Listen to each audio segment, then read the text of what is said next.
Assalamualaikum warahmatullahi wabarakatuh. Waalaikumsalam.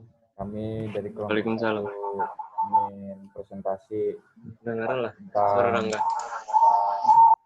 sejarah komputer. Nah, ini jelas lah di Mana suara? Jelas. Di laptopku gak ada suaranya. Suara Rangga. ya, ikam tapi ada suaranya. Beda. Tunggu, woi. Apa? Ya, mengecil ini tuh. Nggak bisa dikecilin. Oh, nih. Yuk, gas. Akan dibacakan oleh Apa? Aldi. Ya, silakan. Ya, saya akan menjelaskan komputer generasi pertama 1946 sampai 1959. Tabung vakum. Komputer generasi pertama dibuat pada tahun 1946 silam yang menggunakan media tabung sebagai komponen dasarnya.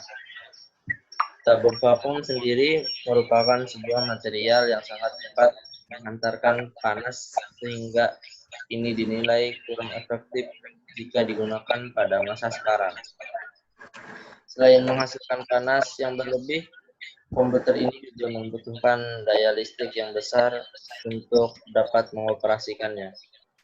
Yang lebih mengejutkannya lagi adalah berat komputer generasi pertama ini yang ternyata mencapai hingga 30 ton dan bahkan menggunakan 18.000 tabung vakum dengan ukuran 1.800 kaki persegi per tabungnya. Komputer pertama ini bernama ENIAC atau Electronic Numerical Integrator and Computer yang diciptakan oleh Moseley dan HR. Tidak menggunakan bahasa komputer sepopuler seperti sekarang. ENIAC sendiri pada waktu ini menggunakan bahasa mesin.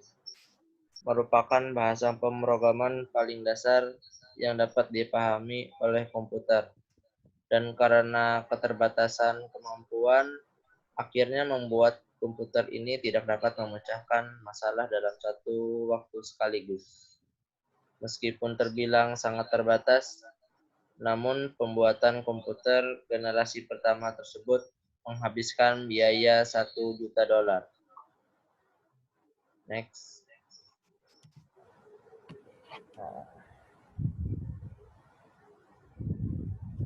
Ya, inilah gambarnya.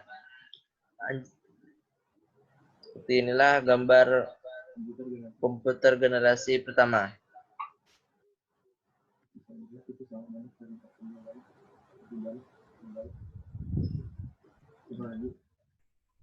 Dua, komputer generasi kedua dari 1959 sampai 1965, transistor. Komputer generasi kedua tidak lagi menggunakan tabung vakum sebagai medianya, melainkan teknologi transistor digadang-gadang adalah cikal bakal dari terciptanya komputer ini. Berbeda dengan tabung vakum yang berukuran besar, transistor sendiri memiliki ukuran yang cenderung lebih kecil, serta tidak menghasilkan panas berlebihan.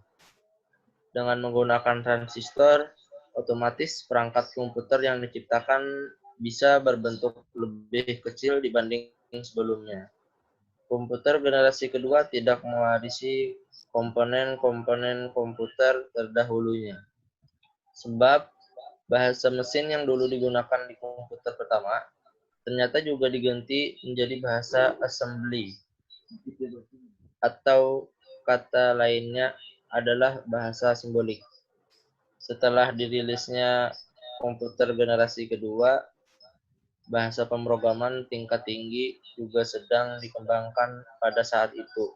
Sepertinya hal Common Business Oriented Language atau CIBOL. dan formula translator Fortran. Next. Ya, seperti inilah gambar dari komputer generasi kedua, transistor.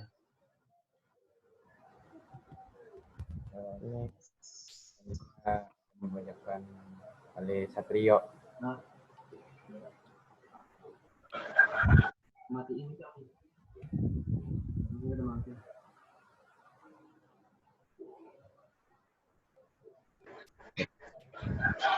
Tiga. Komputer generasi ketiga tahun 1965 sampai tahun 1971. Sirkuit terintegrasi. Komputer generasi ketiga ini sudah tidak lagi menggunakan transistor, apalagi tabung vakum, melainkan telah beralih menggunakan teknologi integrated circuit atau IC. Meskipun demikian, komponen transistor tidak serta-merta ditinggalkan begitu saja, tapi masih dipakai untuk membantu kinerja komputer generasi ketiga ini. Dan yang pasti, transistornya sendiri tidak lagi berukuran besar, namun sudah diminiaturkan dan diletakkan pada IC. Satu buah IC itu terdiri dari beberapa transistor, resistor, dan kapasitor. Teknologi IC yang dipakai pada komputer generasi ketiga dinilai lebih memberikan peningkatan yang signifikan terhadap kecepatan sekaligus efisiensi dari sebuah komputer. Komputer pada generasi ini terlihat jauh lebih kecil jika dibandingkan dengan komputer pada generasi sebelumnya. Sekaligus temuan ini menjadi komputer pertama yang menggunakan keyboard dan monitor dengan interface sistem operasi. Perlu diketahui bahwa komputer generasi sebelumnya tidak menggunakan keyboard sebagai sarana penginputannya, melainkan menggunakan kartu berlubang dan pita kertas. Yang artinya teknologi pada saat itu tentu jauh tertinggal jika dibandingkan pada saat terciptanya komputer generasi ketiga.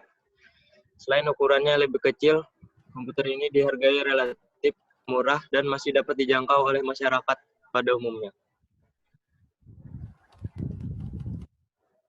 Seperti ini penggambaran komputer generasi ketiga.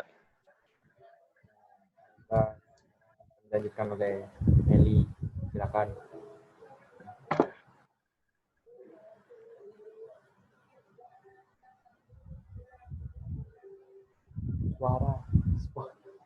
Suara. Mel, jangan di-mute, Mel. Suara Kamel. Jangan di-mute. Suaranya mati tuh, Mel. Mute. Aktif suara Kam.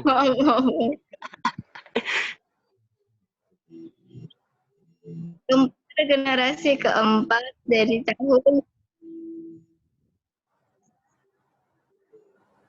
1971 sampai dengan sekarang. Mikroprosesor. Yang terakhir pada generasi keempat adalah komputer berjenis mikroprosesor yang bahkan masih digunakan hingga sekarang dan masih kita lihat pada umumnya. Mikroprosesor sendiri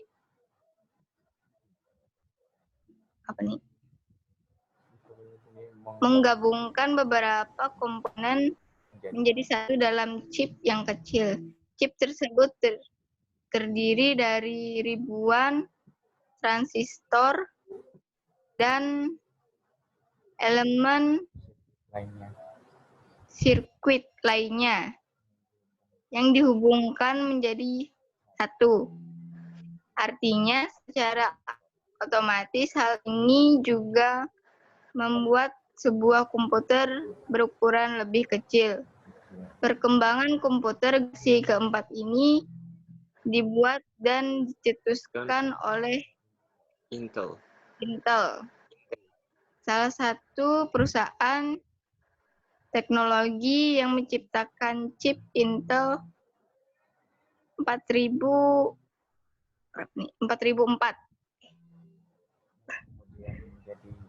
yang kemudian menjadi cikal bakal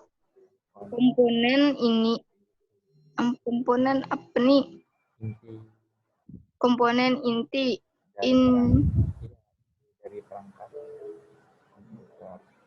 inti dari perangkat komputer, sedangkan yang menciptakan komputer modern untuk pertama kali adalah apa nih?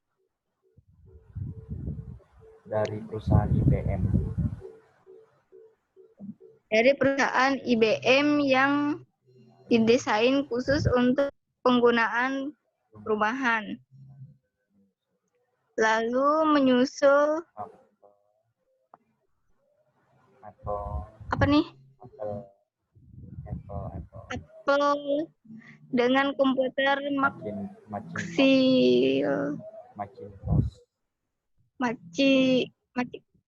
Macintosh nya pada tahun 1984.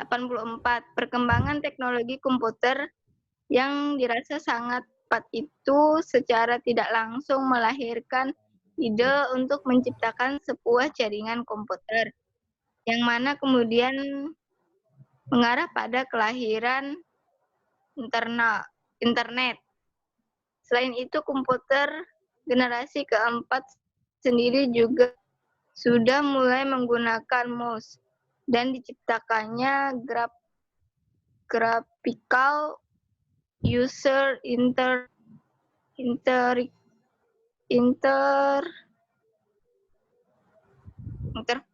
interface. GUI. Dan kemajuan-kemajuan lainnya itu membuktikan bahwa semakin majunya teknologi, maka semakin mudahlah juga pekerjaan manusia. Komputer generasi keempat adalah salah satu contoh perkembangan teknologi menuju ke arah yang lebih praktis dan lebih efisien untuk aktivitas manusia tentunya.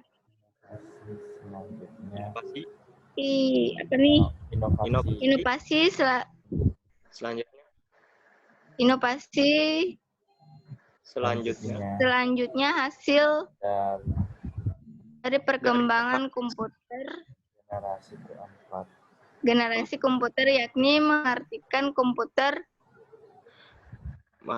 komputer portable yang bisa dibawa kemanapun dan dapat dioperasikan itu biasa disebut laptop. Yang bisa dibawa kemanapun dan dapat diperoleh kemanapun, atau yang bisa disebut laptop. Banyak salah. Udah. Gambaran ini MacBook, bukan Windows, bukan laptop. Ini MacBook, pemirsa. Yang khusus kalangan yang